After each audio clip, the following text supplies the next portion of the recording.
চোখ যদি অন্যায় কিছু দেখে সামনে পর্দা লাগাও, কন্ট্রোল হয়ে যাবে।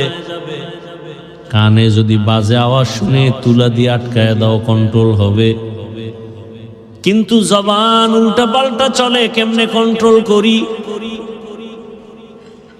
আবার যেমন মারাত্মক অস্ত্র, আবার এটা বড় নেয়ামত। কেমন নেয়ামত! এই যে জবানের কথাই তো আপনারা বসে আছেন। কি ভাই, জবানের কথা শোনার জন্য আপনারা বসে আছেন। জবানের একটা কথার মধ্যে এত মায়া লাগায় দিছেন আমার আল্লাহ। এই জিহ্বা নাড়ায় নাড়ায় কত কোটি কোটি কোটি কথা সাপ্লাই দিলাম, কোনদিন এই মেশিনে তৈল দিলাম না, পেট্রোল অকটেন দিলাম না। মোবাইলে বারবার কথা বলেন, হঠাৎ কেটে যায়। কি ব্যাপার? টাকা নাই দেখেন না, ব্যালেন্স ঠিক আছে। নেটওয়ার্ক নাই বলে তাও আছে। কি ব্যাপার? বলে চার্জ নাই। তাড়াতাড়ি পাওয়ার হাউসে লাগাও। এমনও চার্জার আছে ফাস্ট চার্জার, এটা দিয়ে তাড়াতাড়ি 1 ঘন্টার চার্জ আধা ঘন্টায় হয়ে যাবে। এরে আল্লাহর বান্দারা, তোমার আমার জিহ্বা নামের মেশিন নাড়ায় নাড়ায় এত কথা সাপ্লাই হলো, কোনদিন তো চার্জ দিল না। এই জিহ্বাটা কোনদিন বন্ধ হলো না। গাল ব্যথা করে, ঠোঁট ব্যথা করে, কপাল ব্যথা করে, মাথা ব্যথা করে, জিহ্বা ব্যথা করে না। এই জিহ্বাটা কন্ট্রোলে রাখিও, কারণ তোমার ঈমানের পাওয়ার বাড়াবে জিহ্বার আমল। আবার তোমাকে ধুলায় মিশায় দিবে জিহ্বার একটা কথা। এটারে কন্ট্রোল কেমনে করবা? হাত বেঁধে রাখা যায়, পা বেঁধে রাখা যায়, চোখ আটকানো যায়, কান আটকানো যায়, জবানটারে তো আটকানো যায় না। কষ্টে লাগে না, রশিও লাগে না, কেমনে আটকাইবা? আল্লাহ বলে না, আমার কাছে একটা মেডিসিন আছে, এটা ব্যবহার করলে জিহ্বা কন্ট্রোল হয়ে যাবে। ওই মেডিসিনটা আমি দিলাম। এই মেডিসিনের নাম তাকওয়া। মেডিসিনের নাম কি? তাকওয়া। তাকওয়া মানে আল্লাহর ভয়। ওই আল্লাহর ভয়ের মেডিসিনটা দিয়ে যদি চলতে পারো, জবান কন্ট্রোল হয়ে যাবে। ওই তাকওয়ার মেডিসিন কই পাইবা? একমাত্র ঠিকানা কুনু মা'আস সাদিকিন। আল্লাহর ওলি যারা আহলুল্লাহ তাকওয়াওয়ালা, তাদের নজর লাগাও, কলবের পাওয়ার থেকে তোমার ভেতরে তাকওয়া চলে আসবে। নবীজি বলেন, লিকুল্লি শাইইন মা'দিনুন ওয়া মা'দিনুত তাকওয়া কুলুবুল আরিফিন। ভালো জিনিস রাখার গোডাউন আছে, তাকওয়ার গোডাউন হলো একমাত্র আল্লাহওয়ালা যারা, এদের কলব। এদের নজর লাগাও, পাওয়ার বাড়বে। এদের জবানের কথার মধ্যে পাওয়ার, নজরে পাওয়ার।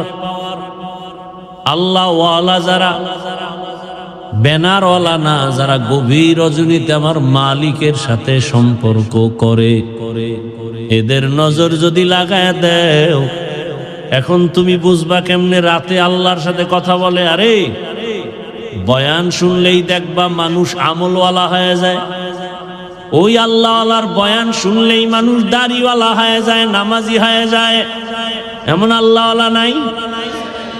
আবার যদি দেখো বিশাল বড় আল্লাহওয়ালার ব্যানার লাগানো, কিন্তু তার কাছে নামাজের কোনো গুরুত্ব নাই, তেলাওয়াতের গুরুত্ব নাই। এরকম অলিকুল শিরোমণিও সোনার বাংলায় আছে, যে চেহারায় কোনো নূর নাই। অলিকুল শিরোমণি, নামাজ নাই, রোজা নাই। এরম পীরও আমগো দেশে এরা না। সাহাবায়ে কেরাম প্রশ্ন করলেন, মান আউলিয়া, হে রাসূল আউলিয়া কারা? নবী বললেন, ইযা যুকিরাল্লাহ, যাদের দিয়ে তাকাইলে আমার আল্লাহর কথা স্মরণ হবে। মনের মধ্যে ভয় আসবে, আরে আমি তো সুদ খাই, হুজুরের সামনে কেমনে যাই, একটা ভয়। আহা, হাদিয়া দিবে হুজুরের, কিন্তু ভয় হারাম টাকা দেওয়া যাবে না, আল্লাহ তো বেজার হয়ে যাবে। এরকম আল্লাহওয়ালাদের নেক নজর যত লাগবে ততই তোমার তাকওয়া বেড়ে। যেই ফলের মধ্যে সূর্যের আলো যত বেশি লাগবে ওটার রং খালি বাড়বে, রং বাড়বে।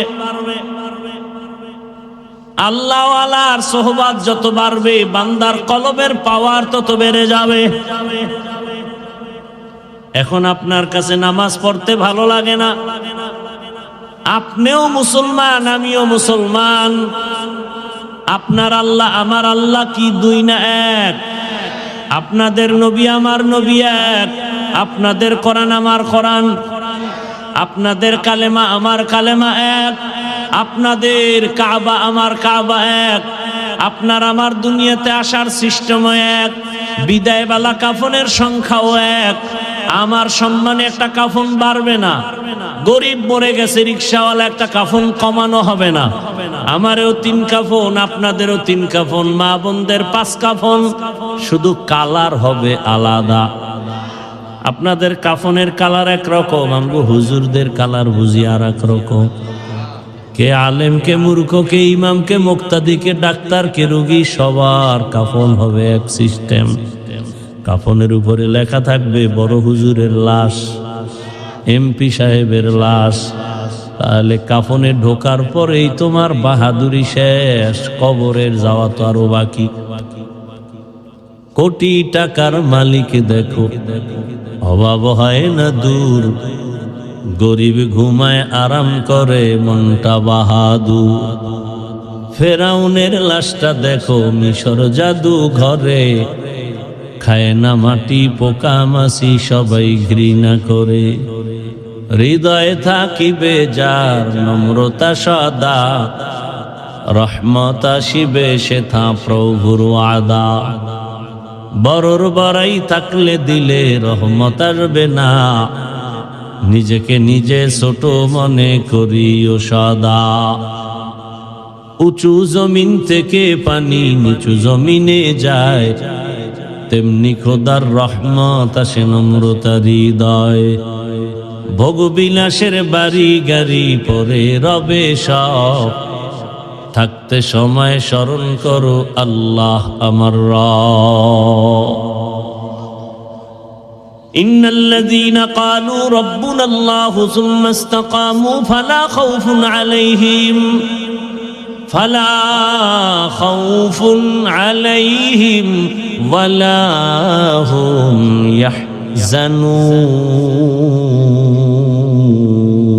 ইয়াহজানুন। যে বলে আমার রব আল্লাহ এবং এর উপরে জীবন চালায়, আল্লাহ বলেন দুনিয়ায় ভয় নাই, পরকালে পেরেশানি নাই, আমি আল্লাহ তোমাকে বিনা হিসাবে জান্নাতে পৌঁছায় দিব। জবানটাকে কন্ট্রোল করো হে মুমিন। জবানের একটা কথায় পরিচয় দেয় তুমি কেমন খারাপ না ভালো। জবানের একটা কথা পরিচয় দেয় তুমি ভালো আলেম না খারাপ আলেম। জবানের কথায় পরিচয় হয় তোমার বংশ কেমন ভালো না খারাপ। এই জবানকে কন্ট্রোল করার একমাত্র হাতিয়ার হলো তাকওয়া, আল্লাহর ভয়। ওমরে ফারুক রাদিয়াল্লাহু তাআলা আন একটা পাথরের একটা অংশ জবান মুখের মধ্যে রাখতেন, কারণ একটা কথা যেন অনর্থক বের হয় না যায়। ইমাম গজালি রহমাতুল্লাহ আলাইহি বিশ্ববরেণ্য দার্শনিক এবং আল্লাহর পেয়ারা বান্দা ওলিয়ে কামেল, তিনি বলছেন মান কাসুরা কালামুহু কাসুরা খাতাউহু, অমান কাসুরা খাতাউহু মাতা কলবুহু, অমাম মাতা কলবুহু দাখালান নার। যে বেশি কথা বলে ওর কথায় বেশি ভুল হয়, যার কথায় বেশি ভুল হবে তার কলব মরে যাবে, যার কলব মরে যাবে তার ঠিকানা জাহান্নাম। কারণ জিন্দা কলব নিয়ে আল্লাহর আদালতে যাও, মরা কলব নিয়ে জাহান্নাম ছাড়া উপায় নাই। কলব মরে যায় গুনার কারণে, কলব জিন্দা হয় নেক আমলের কারণে। এজন্য কলব জিন্দা হওয়ার পাওয়ার হাউজের সাথে যাও। অন্ধকার অন্ধকার যদি মিছিল দাও অন্ধকার বন্ধ হবে না, যদি বেত দিয়া বাড়ি দাও অন্ধকার যাবে না, একটা বাতি জ্বালায় দাও অন্ধকার দূর হয়ে যাবে। ও বান্দা, তোমার গুনাহ মুক্ত করার জন্য তওবা নামের বাতি জ্বালাও, তাকওয়ার পাওয়ার নিয়ে নেক আমল করো। জীবনের তাকওয়াওয়ালা একটা সেজদা জান্নাতে পৌঁছায় দিবে। তাকওয়াওয়ালা একটা আল্লাহকে ডাক দিলে জান্নাত রেডি হয়ে যাবে। আল্লাহর ভয় জবানটাকে কন্ট্রোল করার জন্য মৌলিক কয়েকটা গুনাহ থেকে বাঁচাও, আবার এর বিপরীতে কয়েকটা নেক আমল চালু করো, জবানটা মোটামুটি কন্ট্রোলে আসবে। মৌলিক কয়েকটা গুনাহ থেকে জবানকে বাঁচাবেন। এক নম্বরে জবানে মিথ্যা বলা যাবে না। কি বলা যাবে না? মিথ্যা বলা মহাপাপ। আল কিযবু ইহলিক, মিথ্যা মানুষকে ধ্বংস করে। ইয়াকুমাল কিযব ফাইন্নাল কিযবা ইয়াহদি ইলাল ফুজুর ওয়া ইন্নাল ফুজুরা ইয়াহদি ইলান নার। আল্লাহ কোরআনে বলেন ওয়াইলু ইয়াউমা ইযিল লিল মুকাজ্জিবিন, ওয়াইলু ইয়াউমা ইযিল লিল মুকাজ্জিবিন, ওয়াইলু ইয়াউমা ইযিল লিল মুকাজ্জিবিন। মিথ্যাবাদীর জন্য ওয়াইল নামক জাহান্নাম, মিথ্যাবাদীর জন্য ওয়াইল নামক জাহান্নাম, মিথ্যাবাদীর জন্য ওয়াইল নামক জাহান্নাম। মিথ্যা বলা যাবে না জবানে। দ্বিতীয়, এই জবানের দ্বারা গালি দেওয়া যাবে না। গালি হালাল না হারাম? কি ভাই, গালি হারাম। আল্লাহর রাসূলকে আল্লাহ বলেন, হে রাসূল, আপনি কাফেরদের সাথে ভালো আচরণ করেন। কুল্লি ইবাদি ইয়াকুলুল্লাতী হিয়া আহসান ইন্নাশ শাইতানা ইয়ানজাগু বাইনাহুম ইন্নাশ শাইতানা কানা লিল ইনসানি আদুওয়াম মুবিনা। জবানকে কন্ট্রোল করেন। গালি দেওয়া যাবে না, হারাম। সিবাবুল মুসলিমি ফুসকিতালুহু কুফরুন, এক মুমিন আর এক মুমিনকে গালি দেওয়া পাপিষ্টের কাজ। এক মুমিন আর এক মুমিনের বিরুদ্ধে জিহাদের কথা বলা বেদিনদের কাজ। জবানে এক নম্বরে মিথ্যা বলা যাবে না, দ্বিতীয় গালি দেওয়া যাবে না, তিন নাম্বার গীবত করা যাবে না, একজনের দোষ পিছনে বলা যাবে না। নবীজি বলেন আল গীবাতু আশাদ্দু মিনাজ জিনা।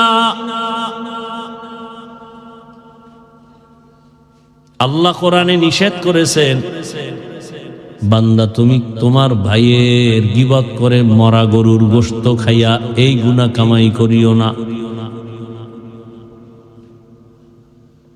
তিনটা গুনাহ মৌলিক। মিথ্যা বলবো না, গালি দিব না, গীবত। এটা বাদ দিয়ে এবার কয়েকটা আমল চালু রাখবেন। এটা সহজ, হাঁটতে চলতে উঠতে বসতে তিনটা আমল। আবার কয়েকটা আমল চালু রাখেন, সহজ। এক নাম্বার কোরআনের তেলাওয়াত। কি ভাই, বললি বলবে আমি পারি না। আমার কাছে পারি না বইলা থামলেন, আল্লাহর কাছে পারি না বললে তো ফিডা খাওয়া লাগে। দুনিয়ার সব পারলেন, কোরআন শিখতে পারলেন না কেন? এরপর যারা ফাঁক করে বাঁচার জন্য বলে পারি না, তাদেরকে বলবো আপনি আলহামদু সূরা পারেননি, পারেন না। এটা আবার ধাক্কা দিয়ে জিজ্ঞেস করা লাগে, আলহামদু সূরাটা পারেন না? প্রতিদিন ফজরের নামাজের সুন্নাত পরে ফরজের আগে 11 বার দরুদ শরীফ, 41 বার আলহামদু সূরা পড়বেন। আবার 11 বার দরুদ শরীফ পরে পানির মধ্যে দম করে ঘরের সবাই পানি খাবেন। কারণ আলহামদু সূরা হলো সূরাতুশ শিফা, সব রোগের ঔষধ। কত ডাক্তার রোগী ফিরাইয়া দিছে, মরবে বাঁচবে না, সূরা ফাতিহার পানি পান কইরা বুজুর্গের থেকে ভালো হয়ে গেছে।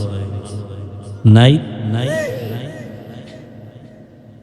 এবার বলবেন যে এটা বড় পারি না, ইন্না আতাইনা সূরা পারেন না? ইন্না আতাইনা সূরাটা পড়েন প্রতিদিন 41 বার, আগে পরে 11 বার করে দরুদ শরীফ পড়েন। কুল হু আল্লাহ পড়েন প্রতিদিন 50 বার, আগে পরে 5 বার দরুদ শরীফ পড়েন। মা বোনদেরকে বলে যাই,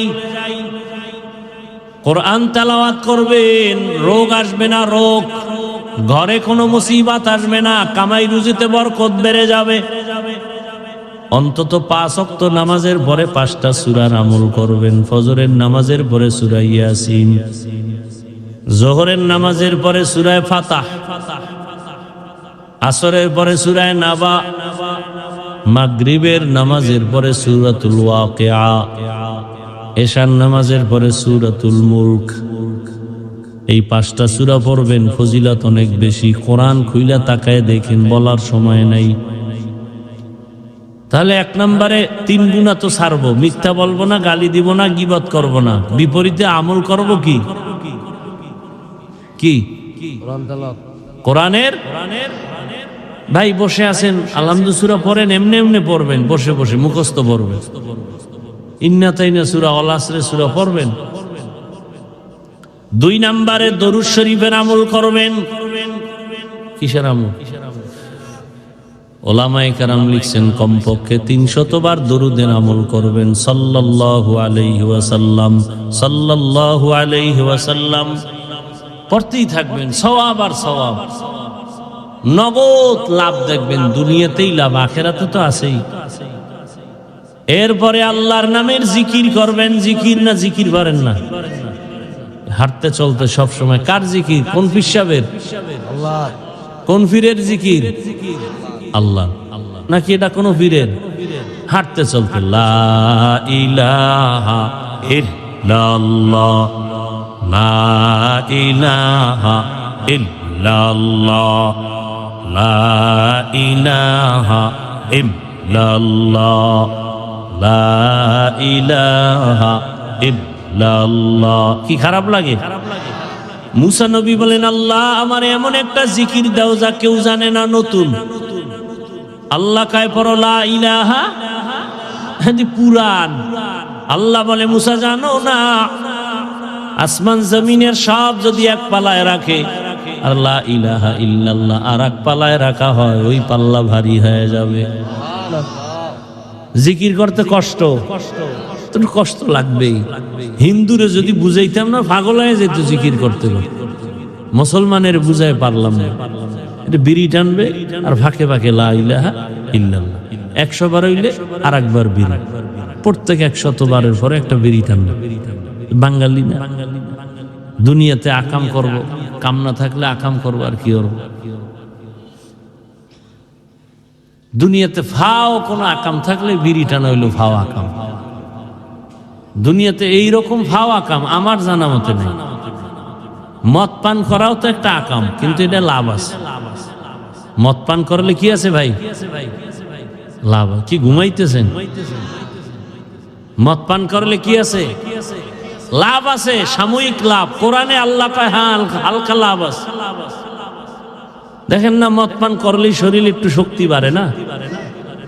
তখন লঙ্গি টঙ্গি আউলে বউরে মা কয়ে ডাক দেয়, আছে না নাই? নাকি কুমিল্লা আপনাদের এলাকায় মদ পান করে জিকির করে? বিড়ি টানলে লাভ কি কও? একটা লাভের কথা একজনে দাঁড়ায় কয়, আমিও বিড়ি টানবো, আল্লাহ সাক্ষী।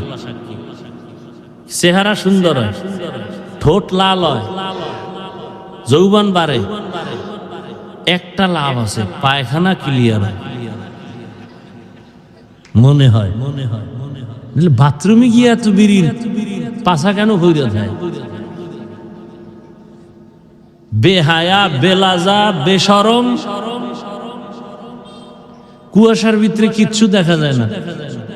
বুড়া বিড়ি টানতেছে, আগুন দেখা যায়। আবার টুপি মাথায় দিয়ে লইছে, বরকতের টান। তাও আবার ডান হাতে, বাম হাতে লইছে চা, ডান হাতে কি? বিড়ি, বরকতের হাত।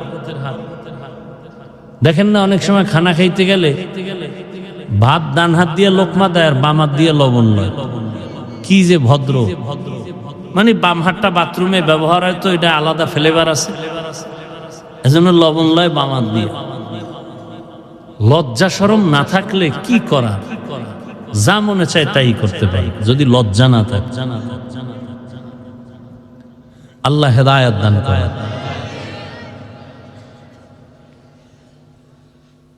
তাহলে আল্লাহর নামের জিকির সব সময় হাঁটতে চলতে উঠতে বসতে, তাসবিহ পড়বেন, সবগুলো একসাথে যদি করেন, সুবহানাল্লাহি ওয়ালহামদুলিল্লাহি ওয়ালা ইলাহা ইল্লাল্লাহু আল্লাহু আকবার ওয়ালা হাওলা ওয়ালা কুওয়াতা ইল্লা বিল্লাহিল আলিয়্যিল আযীম। সব সময় পড়েন না ভাই, আল্লাহর কাছে তো যাবেন। নির্বাচন হলে যে লাফান, ভোটের আগেও তো মরতে পারে, হতে পারে না। এমনি তো কত না মারলে তো ফিডে মারবে, লাডি লুডি ভাও হইতেছে। কি কোন দিকে যায় নির্বাচন আল্লাহ জানে। আর এখন মানুষ মারতে তো বিসমিল্লাহ লাগে না। হায় হায়, কোন দুনিয়ায় কোন সমাজে জন্ম নিলাম যে মাকে সন্তান মারে, বাবাকে সন্তান মারে, শিক্ষকের ছাত্র মারে। কোন দুনিয়াতে জন্ম নিলাম? কত বড় বেয়াদব ছাত্র হলে শিক্ষকের সামনে বিড়ি টানে, কত বড় বেয়াদব সন্তান হলে মুরব্বীর সামনে বিড়ি টানে। মা বাবা কথা বলে না ভয়, এই কুলাঙ্গারে আবার বন্ধুদের সাথে গর্ব করে, জানো আমার আব্বু আম্মু না আমাকে অনেক ভয় পায়। কত বড় বেয়াদব! আমার এই কথাটা একটা লেখা সুন্দর করে বাদাই করে ঘরের দরজায় টানা যুবকরা। ওই সন্তানকে মা বাবা ভয় পায় যেই সন্তান সমাজের সব থেকে চরিত্রহীন আর বেয়াদব। ওই শিক্ষক ওই ছাত্রকে ভয় করে যেই ছাত্র পুরা প্রতিষ্ঠানের মধ্যে চূড়ান্ত চরিত্রহীন আর বেয়াদব। নম্র ভদ্র আদর্শমান সন্তানকে কোনোদিন মা বাপ শিক্ষক ভয় পাবে না, কপালে চুমু দিবে। তুমি তো মনে করো ভয় পায়, কি বাহাদুরি! তো চরিত্র খারাপ। তোর মা বলতে চায় বলতে পারে না, আল্লাহর কাছে বলতে চায়, আল্লাহ এত মানুষ চাকার তলে পড়ে মরে, আমার এই বেয়াদবটা মরে না কেন? ওর কারণে, চরিত্রের কারণে মানুষের কাছে মুখ দেখাতে পারি না। একটু ঠান্ডা মাথায় কথা শোনা যাবে না? চিল্লেন না, আমার কাছে এটা অনেক কষ্ট লাগে। ঠান্ডা মাথায় শুনুন, চিল্লির দরকার নেই। ওই এখন মাঠে স্লোগান হয়, চিল্লাইতে মন চাইলে ওখানে যান, যত পারেন চিল্লান। অন্তত আমি যতক্ষণ কথা বলি একটু ঠান্ডা মাথায় শুনেন। আল্লাহ বলেন, ইয়া আইয়ুহাল্লাযীনা আমানুত্তাকুল্লাহ, ও মুমিনেরা তোমরা আল্লাহকে ভয় করো, তাকওয়া অর্জন করো। আকুলু কাওলান সাদীদা, জবানে যদি কিছু বলতে চাও সত্য বলো, সঠিকভাবে বলো। লাভ ইউসলিহ লাকুম আমালাকুম, এক নাম্বার লাভ তোমাদের টুকটাক আমলকে আল্লাহ কবুল করে নেবে। ওয়ায়াগফির লাকুম যুনুবাকুম, দ্বিতীয় লাভ তোমাদের গুনাহ আল্লাহ মাফ করে দিবেন। ওয়ামাইয়ুতিইল্লাহা ওয়া রাসূলাহু ফাকাদ ফাযা ফাওজান আযীমা, যারা আল্লাহ এবং রাসূলের অনুসরণ করবে তাদের বিজয় হবে চূড়ান্ত বিজয়। নবীজি বলেন, মাইয়াজমান লি মা বাইনা লাহিয়াইহি ওয়া মা বাইনা রিজলাইহি আজমান লাহুল জান্নাহ, যে ব্যক্তি দুই জিনিস হেফাজতের জিম্মা নিবে, নবীজি বলেন আমি তাকে জান্নাতে নেওয়ার জিম্মা নিব। এক নম্বরে দুই ঠোঁটের মাঝে জিহ্বার হেফাজত করো, দ্বিতীয় লজ্জাস্থানের হেফাজত করো। আমি রাসূল ওয়াদা দিলাম তোমাকে জান্নাতে নেওয়ার গ্যারান্টি দিলাম। আয়াত ও হাদিসের আলোকে আলোচনার মূল বিষয়বস্তু তাকওয়া অর্জন করো, জবানকে কন্ট্রোল করো। চোখ কন্ট্রোল করো বলেন নাই, হাত কন্ট্রোল করো বলেন নাই, জবান কন্ট্রোল করো বললেন কেন? পুরা বডির মধ্যে আমাদের যে জিহ্বা আছে, জবান আছে, এটা একটা মারাত্মক অস্ত্র। কেমন মারাত্মক? বলে এটা ব্লেডের মতো, ডানে বামে সামনে পেছনে কাটে, জিহ্বা যেদিকে যায় সেদিকে আঘাত করে। কঠিন এক জিহ্বা, বড় মারাত্মক। গ্রামের মুরব্বীরা বলে মানুষের মুখের কথায় জয়, কথার মধ্যেই আবার ক্ষয়।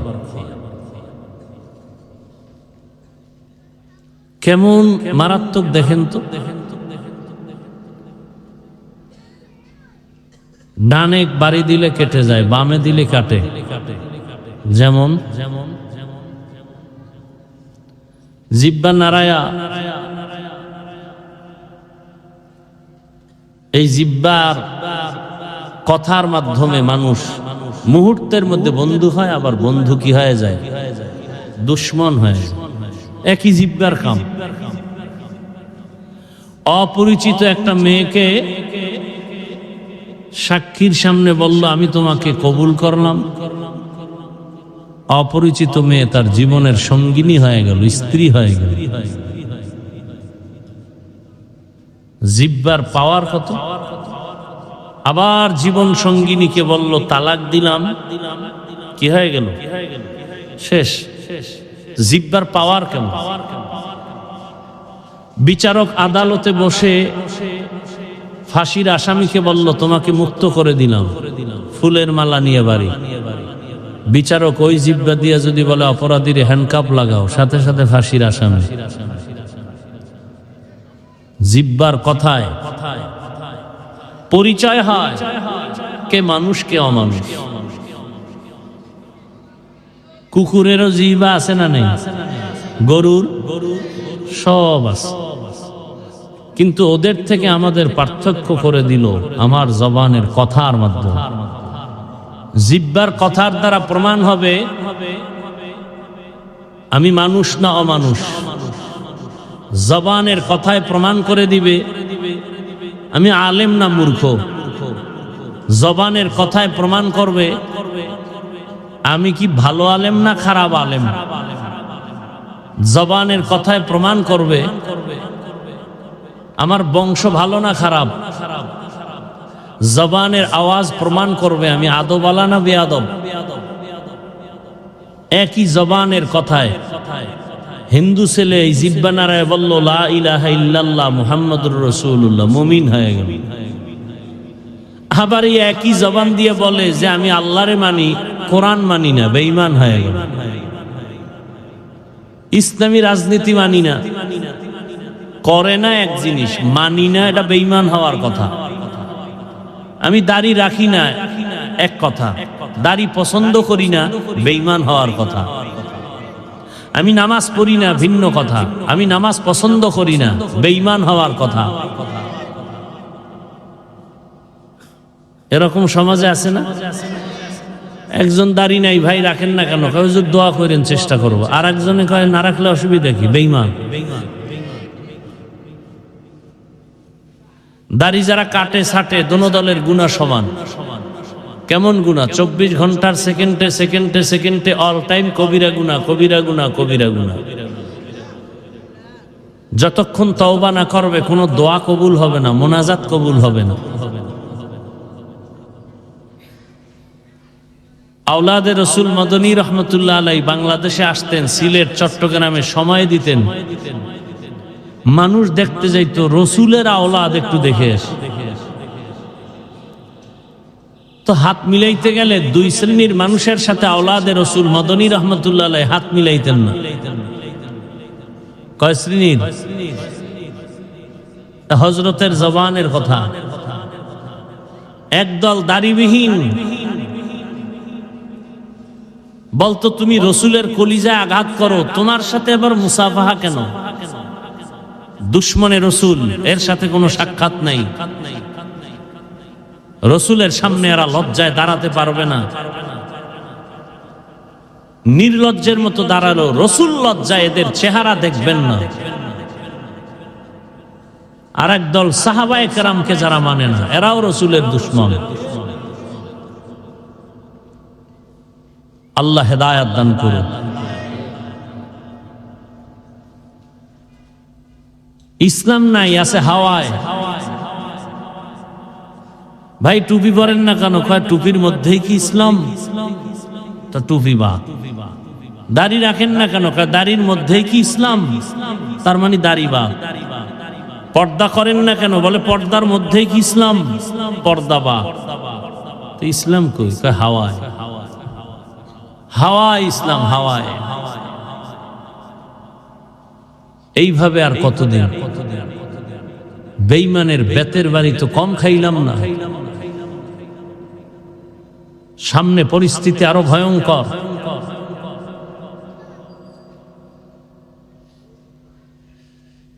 ইসলামের ব্যানার দিয়ে যদি অনইসলামিক কার্যকলাপ কেউ করে, তাহলে সে অন্য অনইসলামিক ব্যক্তিদের থেকেও খারাপ, বড় কঠিন হালাত।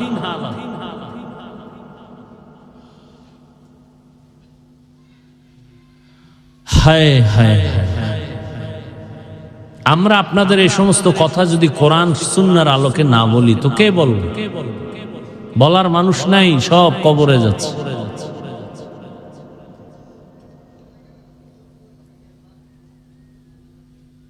ইসলাম কি ইসলামের জায়গায় রাখেন, পবিত্র হালাতে রাখেন। আপনি অপবিত্র সেটা স্বীকার করেন যে আমি অপবিত্র, কিন্তু ইসলাম পাক। আমি নামাজ পড়ি না, আমি নাপাক। ইসলামের ব্যানারে আমি পর্দা করি না, আমি নাপাক, কিন্তু ইসলাম পাক। অন্তত অন্তরকে এতটুকু ঠিক রাখেন। এই কথা বললেন না যে আমি দাড়ি না রাখলেও আমি পরিপূর্ণ ইসলামে আছি। এর দ্বারা ইসলাম খাটো হয়, ইসলাম ছোট হয়। ইসলাম তো এরকম অপবিত্র না। ইসলাম মানি তো শান্তি। ইসলাম গোটা দুনিয়াটাকে শান্তি দেয়, হিন্দুকেও শান্তি দেয়, বৌদ্ধকে শান্তি দেয়, নারীরাও শান্তি, ব্যবসায়ীদের শান্তি, চাকরিজীবীর শান্তি। ইসলাম ছাড়া কসম আল্লাহর, আমেরিকা, রাশিয়া, সারা দুনিয়ার মানুষ যদি এক হইয়া, এমনকি হুজুরেরাও যদি এক হয় আর আল্লাহর কোরআন সারা দুনিয়া চালায়, শান্তি হবে না, হবে না, হবে না। এ কথা কি আমার কোনো দলীয় কথা? আমি আল্লাহকে মোহাব্বত করে বলতেছি।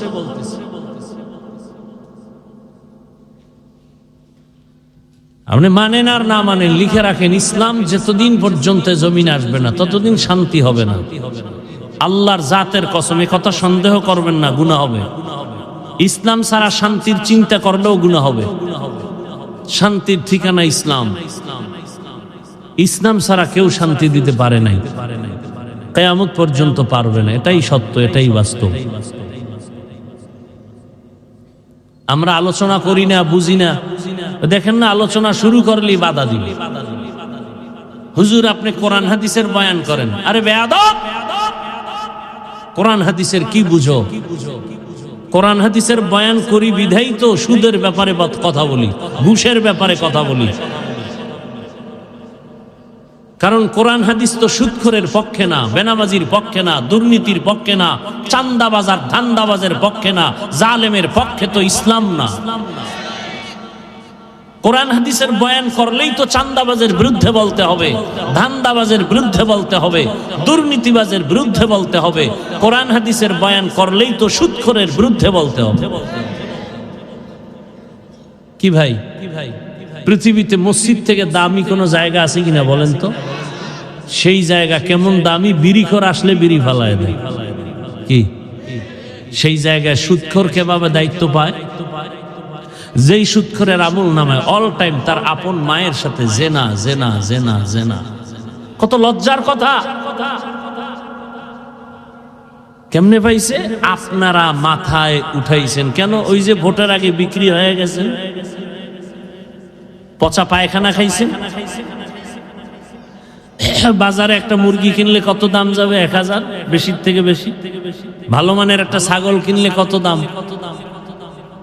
20,000। একটা গরু 1 লাখ।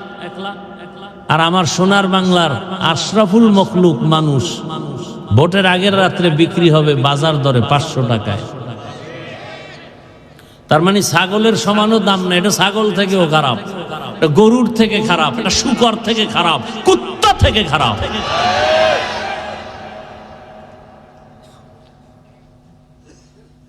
আজকে জুমা এক জায়গায় বলে আসছে, যারা আমগো বয়ান মানবেন না ওই পায়খানা খাবেনই, মান্যত করে ফেলছেন, ওটা খাবেন। যেহেতু খাবিনি জেনে শুনে, তার কাছে আবদার খাইলে বেশি খাইবে। তবে ওয়াদা করবেন ওই 2 নাম্বার আলাগো ভোট দিবেন না, ওরা 2 নাম্বার। যারা টাকা দিবে ওদেরকে ভোট দিবেন না।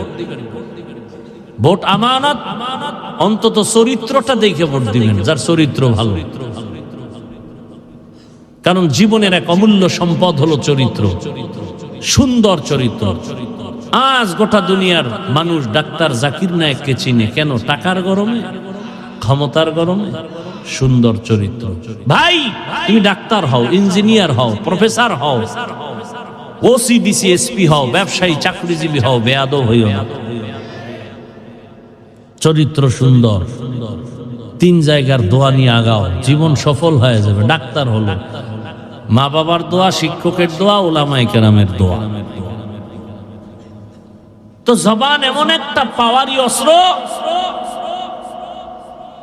যে একটা বেঈমান মুমিন হয় জবানের কথায়, আবার মুমিন কি হয়ে যায়?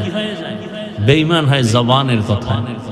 এজন্য আল্লাহ বলেন জবানটাকে কন্ট্রোল করো, কন্ট্রোল করো জবানকে। কেমনে করবেন? বলে পা অন্যায় করে এটারে বেঁধে রাখো, হাত অন্যায় করে বেঁধে রাখো। আল্লাহ হেদায়েত দান করে। অথচ তোমার লাইনের কত যুবক নামাজ পড়ে, স্কুলে পড়ে, মসজিদে যায়, আছে না? তোমার কপাল পুড়ছে কেন? কত র‍্যাব, কত আর্মি, বিডিআর, ব্যবসায়ী, চাকরিজীবী, নামাজি, অভাব নাই, তুমি পারো না কেন রে বাবা? অনুরোধ করে গেলাম পর্দার আড়ালের মা বোনেরা, আল্লাহর মোহাব্বত নিয়ে গুনাহ ছাড়েন। আপনার মতো কত মা এই এলাকায় আছে, পর্দা করে নামাজ পড়ে, আপনি কেন পারবেন না? অনুরোধ করে বলছি রে মা, সন্তানের ভবিষ্যৎ চিন্তা করে তওবা করেন। আপনার সন্তানকে যদি ভালো আদর্শ দিয়া যেতে পারেন, সন্তান এক সময় দোয়া করবে, গর্ব করে বলবে আমার আব্বু আম্মু বড় ভালো ছিল, আমার আব্বু আম্মু কখনো তর্কে জড়ায় নাই, মোবাইলের পেছনে দৌড়ায় নাই, নামাজ তেলাওয়াতের বাইরে চলে নাই। দোয়া করবে আমার বাবা মা বড় ভালো ছিল। আর যদি খারাপ চরিত্র রেখে যান, ওই সন্তান এক সময় ধিক্কার জানাবে আর বলবে আমার আব্বু আম্মু ভালো না, আমার চরিত্র ভালো হবে কেমনে? আমার আব্বু আম্মু সারাদিন ঝগড়া করতো, গালাগালি করতো, মোবাইল নিয়ে ব্যস্ত থাকতো, বেগানার পেছনে দৌড়াইতো, নামাজ নাই, তেলাওয়াত নাই। অতএব যুবকদেরও বলি তওবা করো, মনেরে বুঝাও যে তোমার মতো যুবক জেনারেল লাইনে পড়ে, ওসিডি সিএসপি, চাকরিজীবী, ব্যবসায়ী, নামাজি অভাব নাই। আল্লাহর কাছে বলো জীবনে তো গুনাহ কম করো নাই, তওবা করো, আর গুনাহ করবা না, নামাজ ছাড়বা না, বেপরদায় চলবা না, মা বাবার দোয়া নিয়া, শিক্ষকের দোয়া নিয়া, উলামায়ে কেরামের দোয়া পরামর্শ নিয়া, নবীজির আদর্শ মেনে চলবা। নবীর মোহাব্বতে তওবার নিয়ত করো, মা বোনেরাও নিয়ত করেন। আর নামাজ ছাড়বেন না, বেপরদায় চলবেন না, স্বামীর মাল হেফাজত করবেন, সন্তানটাকে আদর্শওয়ালা বানায় যাবেন, জবানকে হেফাজত করবেন। বৃদ্ধ বাবাজিরা তওবার নিয়ত যদি থাকে, মুনাফিকি যদি না থাকে, খাঁটি তওবার নিয়ত যাদের আছে, দুটো হাত আমার আল্লাহকে দেখায় দেই, আয় আল্লাহ হাতগুলো কবুল করে নেন, তওবা কবুল করে নেন, তওবার উপরে মজবুত হইয়া চলার তৌফিক দান করেন, আমিন। আলহামদুলিল্লাহি রাব্বিল আলামিন, ওয়াসসালাতু ওয়াসসালামু আলা সাইয়্যিদিল আমবিয়া ওয়াল মুরসালিন ওয়া আলা আলিহি ওয়া আসহাবিহি আজমাইন। ইয়া আরহামার রাহিমিন, ইয়া আরহামার রাহিমিন, ইয়া আরহামার রাহিমিন। রব্বিরহামহুমা কামা রব্বায়ানি সগীরা। আল্লাহুম্মা ইন্নাকা আফুউন কারীম তুহিব্বুল আফওয়া ফা'ফু আন্না। اللهم إنا نسألك رضاك والجنة ونعوذ بك من سخطك والنار. اللهم إنا نعوذ بك من البرص والجنون والجذام وسيء الأسقام. اللهم ارحمني بترك المعاصي ও দয়ার মালিক, গুনার বোঝানি আমরা হাত উঠাইলাম। ওলামায়ে কেরাম, মুরব্বী, হাজী সাহেব, ব্যবসায়ী, চাকরিজীবী, যুবক, ছাত্র, পর্দার আড়ালের মা বোনেরা, মেহেরবানি করে আমাদেরকে মাফ করে দেন। আয় আল্লাহ, মাহফিল কবুল করে নেন, আয়োজনকারী সহযোগিতাকারীদের কবুল করে নেন। আয় আল্লাহ, মাদ্রাসা মসজিদ কবুল করে নেন, ওলামায়ে কেরামদের কবুল করে নেন, ঘরের মা বোনদের পর্দাওয়ালা আবেদা বানায় দেন, সন্তানগুলো নেককার বানায় দেন। আয় আল্লাহ তাআলা, পরীক্ষার্থীদেরকে কামিয়াবি দান করেন। আমার কলিজার যুবকদের 5 ওয়াক্ত নামাজি দিনদার বানায় দেন।